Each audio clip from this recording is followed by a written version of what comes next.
Football is getting interested. रोज नए ड्रामे, रोज नए एआईएफएफ के अमेंडमेंट उनकी चीजों में एंड नई नई चीजें कर रही है एआईएफएफ। प्लस यहाँ पे हमारे मानोलो मार्केज जो कि new Indian national team head coach है, उन्होंने काफी कुछ कहा है अपनी पहली प्रेस कॉन्फ्रेंस में। प्लस यहाँ पे भैया अनवर अली के लिए अब Bengal derby one hell of a derby होने वाली है, क्योंकि उन्होंने ज्वाइन कर लिया है ईस्ट बंगाल को। Hey guys, welcome back to my channel. And अगर आप चैनल पे पहली बार ही आए हो तो make sure to subscribe to this channel, क्योंकि यहाँ पे आपको इंडियन फुटबॉल पे डेली रिलेटेड वीडियोस मिलती रहती है। So make sure to subscribe यार। So let's start the video. काफी कुछ हो रहा है इंडियन फुटबॉल में एंड पिछले एक हफ्ते में अगर देखा जाए काफी कुछ हुआ है। बट मेन टॉपिक्स के ऊपर मैं अगर आऊं तो भैया ईस्ट बंगाल जा चुके हैं अनवर अली एंड वहां पे नंबर 4 की जर्सी पहनेंगे ईस्ट बंगाल में। एंड अब उनके लिए जो बंगाल डार्बी होगी वो किसी जहन्नुम से कम नहीं होगी। जो मोहन बगान के फैंस है, आई नो वो क्या हाल करेंगे अनवर अली का जब वो पिच पे होंगे। क्या वो शाउटिंग करेंगे, क्या वो हूटिंग करेंगे, क्या क्या स्टैंड से उनको बोला जाएगा। Yes, I can feel for Anwar Ali. But yes, जो उन्होंने करा वो भी एक गलत चीज थी। अनजस्ट तरीके से अपना कॉन्ट्रैक्ट टर्मिनेट करा उन्होंने।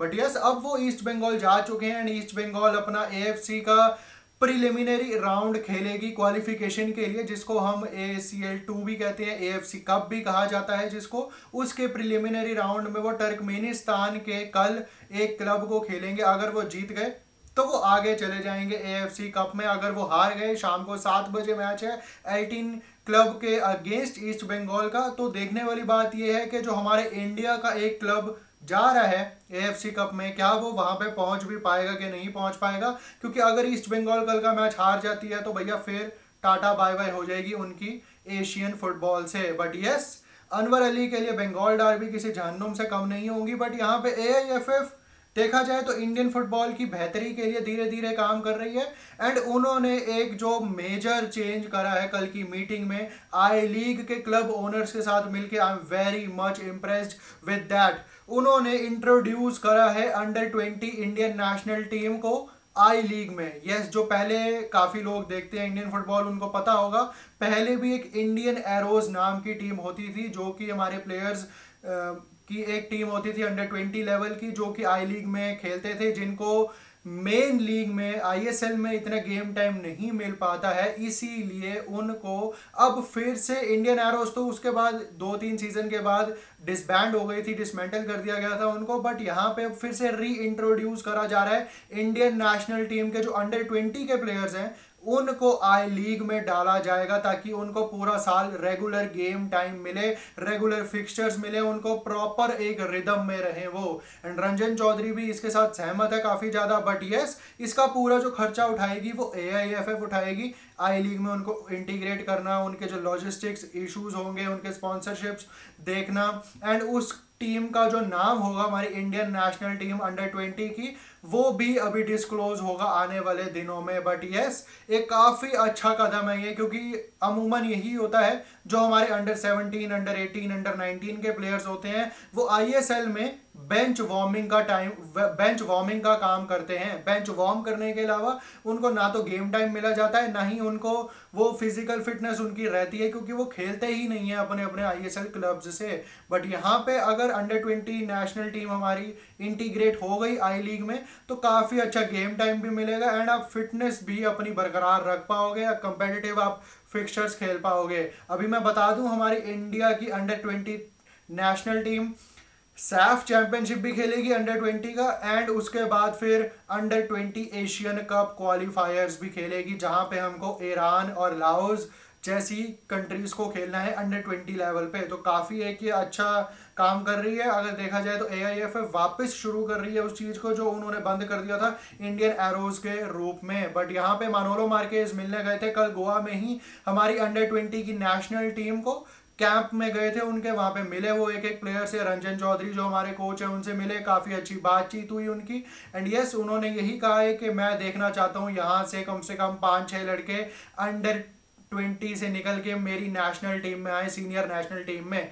बट यहाँ पे अगर मैं मानोलो मार्केज की कहूँ तो भैया मानोलो मार्केज की बात कुछ इस तरह से शुरू होती है। जो उनका पहला प्रेस कॉन्फ्रेंस था संडे को, तो उन्होंने वहां पे कह दिया है कि जो नेक्स्ट कोच होना चाहिए इंडियन नेशनल टीम का, वो एक ऐसा होना चाहिए कोच जो कि इंडियन फुटबॉल को और ज़्यादा अच्छे से जाने, एंड एक वो इंडियन ही होना चाहिए जो नेक्स्ट कोच होगा मेरे बाद इंडियन नेशनल टीम का, क्योंकि उनको सब कुछ पता है, क्या प्रोज है, क्या कॉन्स है, क्या वीकनेसेस है, क्या स्ट्रेंथ है एक एक प्लेयर की, एक एक स्टेट की अगर मैं बात करूं, एक एक क्लब की अगर मैं बात करूं, तो सब कुछ उस कोच को पता होगा, क्योंकि वो इंडिया में ही बड़ा पड़ा हुआ है, इंडिया में ही उसने अलग अलग क्लब्स को मैनेज करा है, इंडिया में ही उसको पता है कि कैसे फुटबॉल वर्क करती है और अच्छे से। बट यस, मनोलो मार्केज ने काफ़ी एक इम्पॉर्टेंस दी है इस चीज़ को कि मैं चाहता हूँ कि मेरे जो प्लेयर्स हैं वो बाहर जाएं, अब्रॉड में खेलने, फॉरेन लीग्स में जाके वो खेलें।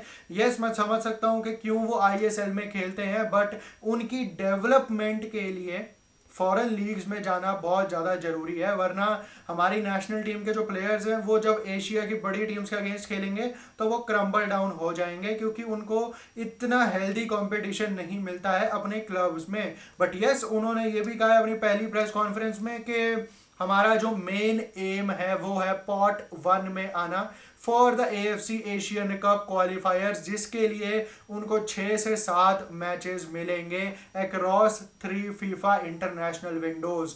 2 मैचेस उनको सितंबर में मिलेंगे, 2 मैचेस उनको अक्टूबर में मिलेंगे, 2 मैचेस उनको नवंबर में मिलेंगे, तो टोटल 6 मैचेस मिलेंगे उनको मार्च में अपना पहला एशियन कप क्वालिफायर मैच खेलने से पहले। एंड यस, उन्होंने ये भी कहा है कि सितंबर में, क्योंकि अभी आईएसएल नहीं स्टार्ट हुआ होगा, तो मेरे को देखना पड़ेगा कि कैसे मैं आईएसएल के जो कोचेज हैं क्लब्स के उनको मनाता हूँ प्लेयर्स रिलीज करने के लिए। बट आई एम श्योर कि वो मेरी बात मानेंगे प्लेयर्स को रिलीज करने के लिए। मैं समझ सकता हूँ कि बिल्कुल अहम टाइम पे इंडिया के मैचेस होंगे शुरू सितंबर विंडो पे, बिल्कुल उसके जस्ट बाद आईएसएल स्टार्ट होगा, तो इंजरी इश्यूज रह सकते हैं, तो इसीलिए थोड़े हिचकिचाएंगे क्लब्स के उनके कोचेस। बट देखने वाली बात अब ये है कि क्या एक स्क्वाड सेलेक्ट करते हैं मनोलो मार्केज। एंड मनोलो मार्केज ठीक है, काफ़ी ज़्यादा ऑप्टिमिस्टिक हूँ मैं उनको लेके, बट ऑप्टिमिस्टिक तो हम इगोर स्टीमैच को लेके भी थे। एंड हमने देखा कि शुरुआती दिनों में उन्होंने रिजल्ट्स प्रोड्यूस करे थे, काफ़ी प्रेस कॉन्फ्रेंसेज हुई थी, बातचीत काफ़ी हुई थी AIFF के साथ, मनोलो मार्केज की भी हो रही है काफ़ी बातचीत AIFF के साथ, अंडर 20 के कैंप में भी वो चले गए, काफ़ी ऑप्टिमिस्टिक है वो भी। बट रिजल्ट्स के ऊपर इंडियन नेशनल टीम चलती है, एंड अगर रिजल्ट्स नहीं आएंगे मनोलो मार्केज से, जो बेयर मिनिमम हमको चाहिए इस वक्त वो है एशियन कप के लिए क्वालिफिकेशन, जो कि 2027 में होगा सऊदी अरेबिया। अगर हम एशियन कप में भी क्वालिफाई नहीं हो रहे हैं तो फिर हमें मनोलो मार्केज को भी टाटा बाय बाय बोलना पड़ेगा। बट लेट्स होप कि वो अपनी इन तीनों विंडोज़ को सितंबर, अक्टूबर, नवंबर की अच्छे से यूटिलाइज करें, अपने आप को अच्छे से जाने के क्या मेरी प्लेइंग 11 है। बट लेट्स होप कि हमारे प्लेयर्स एक दिन फॉरेन लीग्स में जाएं, क्योंकि लालेंस वाला छांटे जो कि इंडियन नेशनल टीम के प्लेयर ऑफ द ईयर भी हैं इंडिया के, उन्होंने भी कहा है कि उनका ड्रीम है फॉरेन लीग में जाके खेलने का। तो ड्रीम तो सबका है, बट जब जाने की बात आती है कोई जाता नहीं है वहाँ पे, एंड अगर जाते हैं तो वो 1 महीने में वापस आ जाते हैं। तो ये एक सेम ओल्ड रिपीटेटिव थिंग्स हैं जो प्लेयर्स से सुनने को मिलती है हमको, कुछ इसमें नया नहीं है। बट यस, देखने वाली बात अब ये है कि कैसे हमारी अंडर 20 की नेशनल टीम इंटीग्रेट होती है आई लीग में, एंड क्या उससे पॉजिटिव आउटकम्स निकल के आते हैं। बाकी do let me know your thoughts regarding Igor Stimac, Manolo Marquez, and उनके जो पहले फिक्सचर्स हैं against Mauritius and against Syria. क्या होप्स है आपकी उससे related, do let me know in the comment section. तो यही थी आज की वीडियो, अगर आपको पसंद आई हो तो लाइक, शेयर एंड सब्सक्राइब जरूर कर देना। Till then peace out.